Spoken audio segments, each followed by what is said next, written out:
the leads that you have that are high quality, that are likely to transition to a listing and get sold before year end is also part of the effort that you have put forth that will likely generate revenue, and the buyer leads that you may not be actively showing yet, but have a definitive timeline that fits within closing by the end of the year.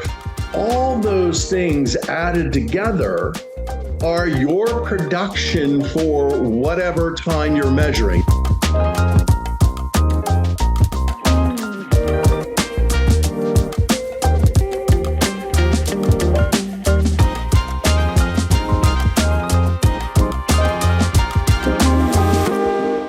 It's Greg Harrelson here with the Level Up podcast, and as you know, I've got another guest, and I say this a lot, and I probably should say it every time. I'm excited about this guest. Now, the reason why I say that, because I'm not going to bring any guest on to the Level Up podcast that I'm not excited about. So if you're thinking, Greg, you say the same thing, because I'm always excited.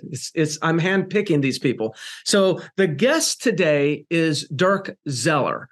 Dirk Zeller has a company called Real Estate Champions. If you haven't heard of Dirk Zeller, then maybe you're newer to the business and you just haven't got the exposure yet, but eventually you're going to hear about Dirk Zeller because he is one of the long-standing, kind of authentic, legitimate coaches. This is not somebody that just created a coaching company yesterday because everyone else was doing it. This is somebody that's been coaching agents for quite a long time. And if you talk to agents that's been around Dirk, they've had a lot of success. So I've always respect people that have longevity in the coaching business because I know they're legitimate. So that's who I would say Dirk Zeller is. Dirk, of course, is somebody that I have found myself in similar circles when it comes to being coached and being around coaches and coaching materials. So I know that he's been a lifetime student of the business as well as a teacher of the business. So I'm going to leave it like that. Dirk Zeller, thank you, man, for accepting my invitation to be with me here today. Greg, my pleasure. Thanks for offering the opportunity to impact the real estate industry and certainly your expansive audience. And thank you for the quality introduction. But what that really just means is I'm old and I've been around a while. Yes. I think you and I both, our color of our hair has changed probably since the first time we ever knew each other. There's no question about that. But yes, I didn't say you were a dinosaur. And I don't call myself a dinosaur. I say we have street credibility and a lot of experience. Look, a lot of road abrasions to go along with that. That's right. So, Dirk, I'm going to be really transparent with you. And I sent you a Facebook message the other day. I'm on your email distribution list. I've been on your email distribution list for years. And you sent me an email or, through automation, I got one of your emails. And I don't know what it was about. And it's not uncommon that I would open up your emails. You are a guy that I open up the emails, not everyone, but I do at times. And I don't know if it was the subject line or whatever, caught my attention. I opened up an email and this email said something about download this free, I don't know, it might've been a free, I think you have either white page or ebook. I can't remember what word. You seem to use a certain verbiage. Is it white pages? Is that typically what you say? Or ebook? A white paper on closing the production gaps. Yes. So I got that in an email and I said, well, I'm going to download this. And I downloaded that, and you just happened to catch me at a time that I was preparing for what I call the Real Estate Sales Summit of the Carolinas, which is my real estate event that I have for my agents that are throughout South and North Carolina, because I'm in multiple markets. And I was preparing, and shame on me, but I had never heard anyone talk about a production gap. I know what it is, but I've never heard anyone coach on production gap. And I said, holy cow, Dirk, this is fantastic. And I actually studied what you did. And I shared a lot of that information and kind of on production gap, or my interpretation of it with my company. And it went off extremely well. Every one of my agents were very appreciative that we had that conversation. So I give you credit for that, by the way, but I wanted to dig deeper into this because I think this is the perfect time. It's the perfect market. Mhm. and agents are in need of this conversation. So we need to give this to them, and there's no better person than you to give it. So can you tell me tell me about the production gap? Let's just start with there. Let's start broad, and then maybe we can break it down a little bit more. But how did you come up with that, and what was your thinking behind that? Just if you could share that. Sure. The genesis of it was really half a dozen years to 8 years ago. The original of it was coming from a place of working with clients and recognizing there was a struggle and there was a gap, and how to define that gap to create intense clarity, and how to create a pathway to fundamentally catch up to right where they were compared to where they wanted to be, and especially where they wanted to be at the conclusion of a year, and to create a plan or a process from that. And the other thing, Greg, that I realized is a lot of agents, one, they lack clarity, and most of us lack clarity in terms of what we're trying to do, what we're trying to accomplish, whether that's a business production in an annual year, or the long-term financial goals, wealth goals, and working them backwards. Most people, and you've traveled like I have, all over the world speaking to different audiences, and they all want to be everybody wants to be financially independent, but few of them really define what that is, work what that is backwards, and clarify the steps that they need to take to get to whatever that freedom number is, asset number is, replacement income number, however they're defining it. And that is some of the genesis or baseline of this closing the production gap. And if you're, as an example, sitting there mid part of the year or even 2/3 of the year, what most people do is they look at, okay, here's the goal in terms of revenue, here's what I got in my pocket, and they look at the difference between those and they say, wow, that's big, or wow, I'm doing well, or whatever the outcome is based on where they are. But the real truth, and don't miss this, all you people that are listening to this, because this is huge, that is not just the only scorecard. What you have in listing inventory, you produced in that first portion of the year. You need to count that, especially if you've got them priced right and they're going to sell. That's part of production that you produced. The buyers that you're actually work with right now that are reasonable, motivated, and likely to purchase and close before year end, that's also part of the effort that you put in the first part of the year, wherever you're doing this production gap analysis. The leads that you have that are high quality, that are likely to transition to a listing and get sold before year end, is also part of the effort that you have put forth that will likely generate revenue in the buyer leads that you may not be actively showing yet, but have a definitive timeline that fits within closing by the end of the year. All those things added together are your production for whatever time you're measuring. If you're measuring in May or June or September, all of that is what you produced in this year. And so you've got to compare that to the end goal. And again, we're not throwing maybes on the wall here. We're throwing, hey, 90% certain transactions, listing sold. In other words, if you have a listing that's well overpriced and you can't get the seller to reduce the price, one, you probably should get rid of it, meaning handing it back. But secondarily, you wouldn't count it in your production gap at all. Yes. And then now you define, there's the real gap. Let me stop you for a minute. You bet. Let me tell you, what you just told us, the audience, not to miss is one of the things that I think is the brilliance in this production gap in the way that you coach it, because this is what caught my attention. So I want to slow it down a little bit here. There's a couple things that I learned from you. Okay. One is that there should be a gap of course there's a gap because there's more time. We still got 3 more months. Absolutely. Yeah. Absolutely. Okay. Yeah. So like if you've got a gap, okay, everything's normal. You should have a gap. That was like, to me, is like, okay, that puts it in perspective because a lot of us think oh my gosh, I'm behind. And what we do is we default to withdrawing or giving up and then starting over the next year. Right. So I'm like, okay. So when we say, depending on where we are in the year, okay, of course I have a gap.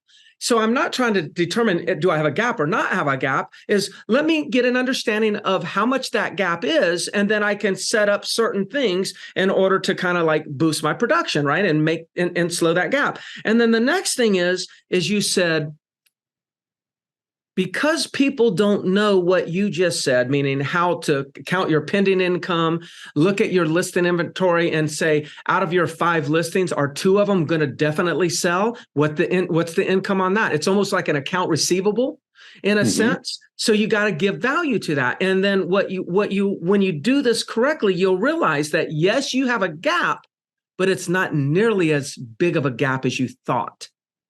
And correct. Yeah, that's what I learned from you. Okay, good. Right. So you're absolutely right, Greg. If I can dovetail on your thought, absolutely, you should have a gap. If you're in June of a calendar year, you shouldn't be at your end-all production goal. And if you are, great, let's celebrate it for about 10 minutes and let's reset the goal to a higher level. So you do have a gap and we go beyond. I mean, great, that's wonderful. But the reality of it is you're right. You should have a gap. You're not supposed to do a full year's of production in 6 months or 7 months or 9 months. You're supposed to do it in 12. Yeah. So what I wanted to slow down is, from what I heard you say, is I think the formula is something like this. It's take the goal, the number. Let's just say the number was $200,000 in income. Okay. And then we look at our closed income and let's just say that's 100,000. Right. Now, on first glance, we're like, well, we're $100,000 off.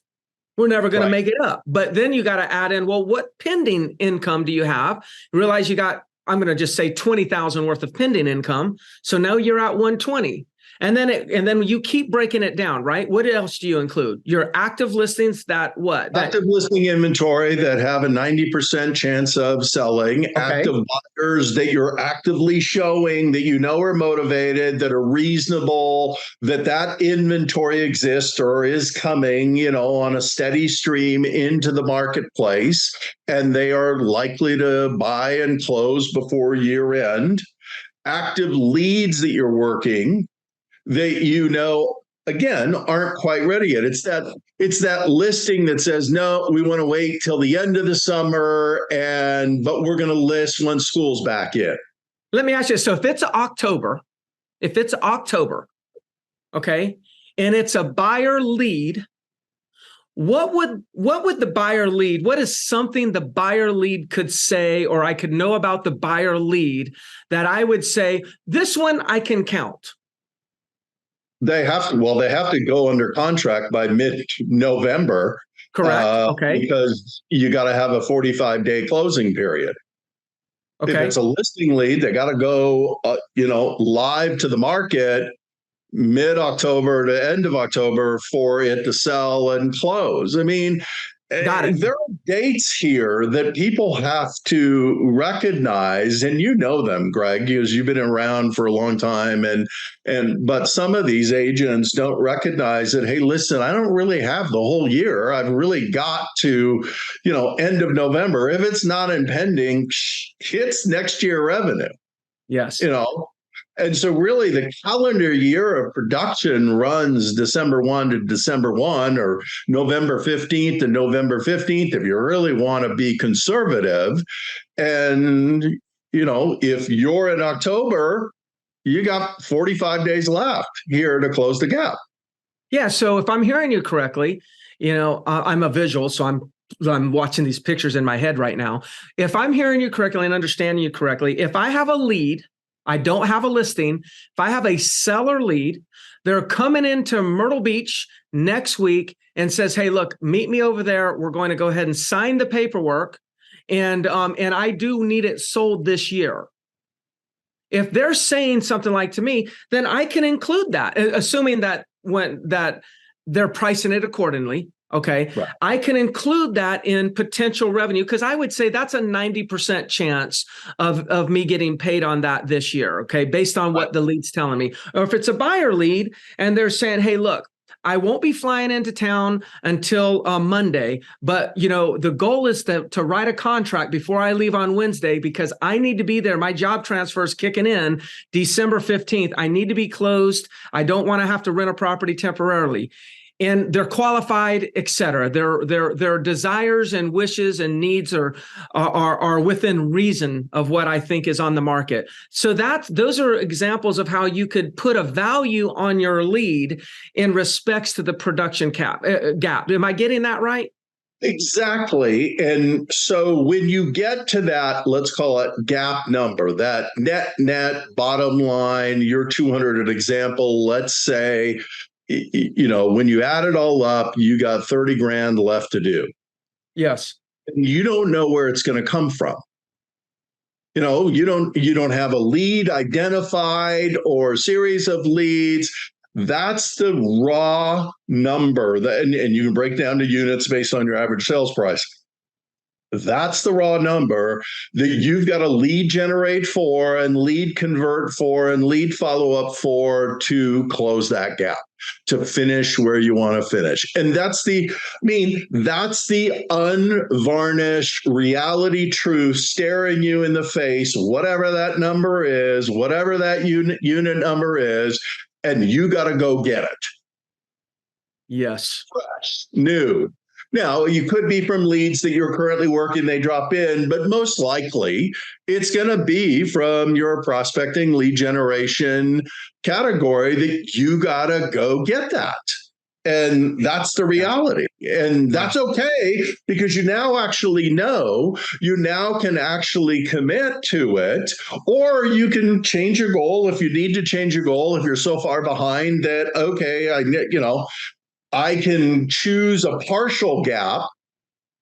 Let's say it's 100 grand, I'm still, or 50 grand, and I've got, 2 months left. And I may say, you know what, I can't get there. Let's at least feel good to a strong finish. Let's create a plan to get to 30 and close most of that gap. Stay motivated, stay moving into the fourth quarter, into the first quarter. And if you'll allow me a little latitude, Greg, just one quick comment I want to share with everybody. The fourth quarter is really the most important quarter of every year. It holds in its hand your ability to finish and complete the goals for this calendar year that you're in. And it sets the motivation, the speed, the intensity of what's going to happen in the first quarter. It really controls 2 years, not one. Boy, that's a nugget right there. It's so great. With me in my office, and I say this, but more focused on my office, in this context, is that October 1st is the beginning of our new year. We got October 1st through October 31st to ramp up in October, November, December, the last 90 days, all of that. Yes, we're going to close deals and we can close gaps. But the reality is one of my primary focuses is to generate momentum for first quarter of the next year. It's the momentum quarter. And in the event, if we start the next year from a dead start, from a stopping position, we are going to lack. We want to run through the starting line. Sure. Well, and you'll play catch up all year. All year. You'll just absolutely play catch up all year. And here's the other thing, everybody, don't miss this. And that is when you define the gap, and the gap might be larger than you expect, it may be smaller than you expect. But I think there's one question you have to ask yourself at this point, and I think it's very germane to today's marketplace, and that is, what price am I willing to pay to get there? You're probably going to have to exchange something. you're gonna have to exchange something. And so you have to decide. And I roll back 20 plus years. Oh, when I wrote my first book, Your First Year in Real Estate, and I looked at, I'd written, 500, 600 articles, but I'd never written a book, and I didn't understand the whole concept and how to write a book and organize it. And it was a whole new learning curve for me. And I recognized to get that book done, I was going to have to give something up. Mm. There was a price that I was going to have to pay. And so I looked at, different things in life, and I figured that I was going to need to invest 14, 15 hours a week to fundamentally get this book done in a 12-month period of time. So I gave up something that I was spending 14, 15 hours a week plus on, and that was, I gave up golf for a whole entire year. I drained the battery on my golf cart. I put my clubs into the closet in my garage. I locked it up. I couldn't go out and chip or putt or do anything like that because it would have probably drawn me into playing again. And I literally said, you know what? To trade this, a published author book, I have to trade this and give this up. And I did. And I literally didn't play. And I love to play golf. I enjoy golf immensely. I live on a golf course. I'm building a second home on a golf course in a warm community, southern South community. Everybody there, when you define the gap, you define some of the goals, short-term, midterm, you're likely going to have to give something up. Now, it may be mental limiting beliefs, or it may be time that you're investing in something else to get something better. Yeah. But you'll likely have to make a conscious decision of a trade. Yeah. So there's another one that really caught my attention. And that was because, man, we don't coach this, but the way that you coached it in your white paper was, again, brilliant. I really, as you can tell, I really think this work was fantastic. Because you should be able to pick up that I actually studied what you wrote, and that is you mentioned that you may have to get out of balance, but you also put limit to time of how long we want to stay out of balance. Can you go through that a little bit and share with us? And the context is, in order to close the gap, you may have to give up something, but you also may have to get out of balance. Tell us about that part. Well, and I mean, Greg, you and I, have families and kids in similar ages. And, for decades, when I knew that I had deadlines and objectives that I was trying to accomplish, whether it was business growth or writing another book or anything, very frequently I would go to my family and say, okay, I need to be out of balance. Let's talk about that. Here's what I need. Here is what I'm trying to do. Here's how it benefits the family.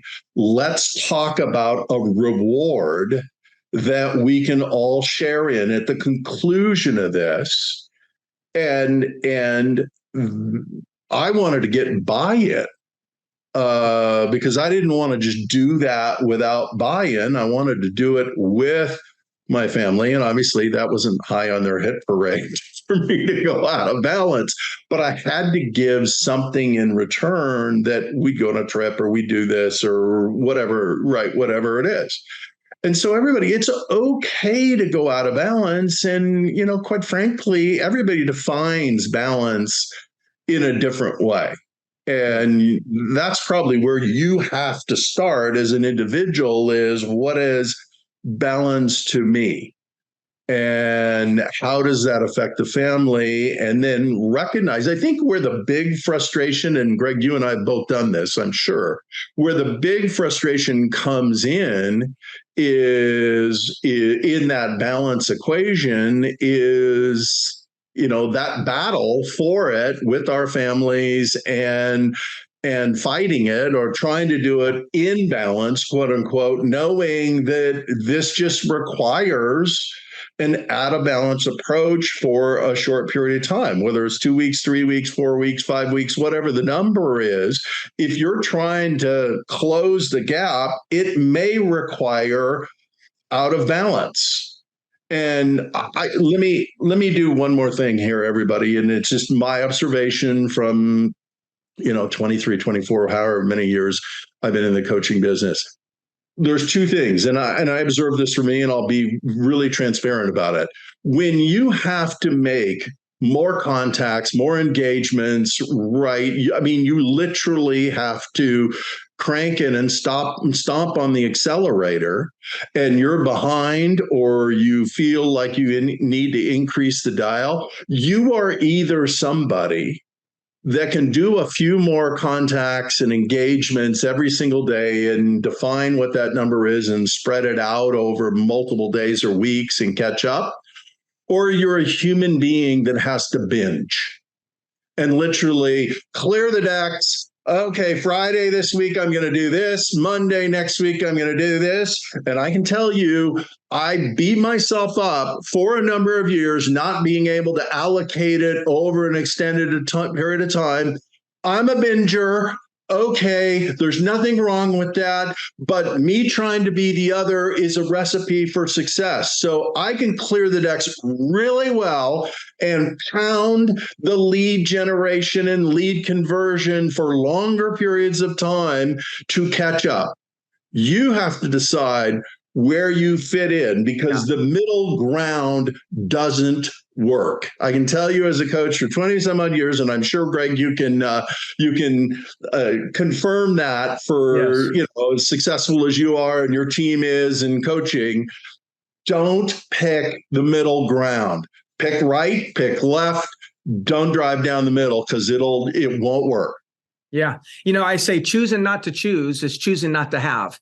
You got to make a choice. It's one or the other. There is no neutral. The other thought that I had that dawned on me, and I don't know what your opinion is on this, if the gap is really big, I know we're saying, hey, to close the gap, one of the things you may have to get out of balance.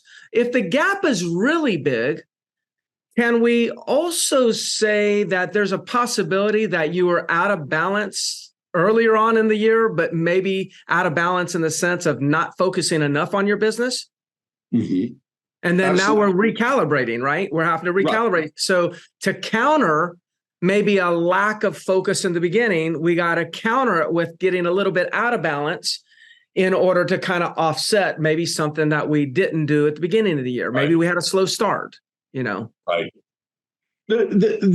Everybody, the biggest challenge is, not working with intensity on the days you're working.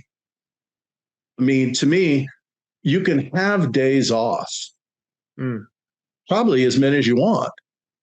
You can have days off, but what you can't have is a series of off days. That's the real problem. If you're going to do it, do it. If you're going to be off with your family, great, be off with your family. You can have days off, but what you can't have is off days. Those kill production. They kill momentum. And we have too many people with off days, and we have a change in sales ratios that has happened this year. And quite frankly, it's more difficult, everybody. Let's be honest. In 2021, after the pandemic settled down a little bit, it was, summer of 2000, 2021, 2022. I mean, we had such motivated buyers that had the fear of missing out. They were willing to write on anything. They were willing to buy at anything. The interest rates are incredibly low. The motivation to move up to a better house was high. And the reality of it is that's not the way it is anymore. And the sales ratios have changed. And, where you may have talked to 10, 12, 15 people to get an appointment, you may have to talk to 25 to get an appointment today. Don't wish it was easier. Wish you were better. Jim Rohn said that decades ago. Brilliant statement. It's not going to get back to easy street anytime soon. Our interest rates are not going to fall through the floor. They're going to cycle down sometime in the future, but we are in this pattern for a while. Go get your unfair share. Boy, this is some great stuff, Dirk. I tell you, I couldn't have envisioned that the conversation would go as good as it has today. I mean, really, this is exactly what I wanted. I really wanted to pick your brain on this production gap, and you definitely exceeded my expectations because I think it's such a fantastic conversation to have right now. The timing of it is perfect. So I'm going to leave the audience with that. I think if we give them anything more, if I ask you to give them anything more, I'm afraid that at some point they actually learn less. So I'm hoping that they'll listen to this over and over again. But Dirk, if people want to learn more about you, they definitely need to be getting on your distribution list and getting your content. I know you got coaching with real estate champions. What's the best way for somebody that wants to learn more about Dirk Zeller or find out more about you? What's the best way to connect with you or consume your content? Well, certainly they can go to realestatechampions.com. They can go there. I have 11 books that I've written over the last few decades. So they're obviously available on our site along with a number of other things. You can go to Amazon. All my books are on Amazon. I'm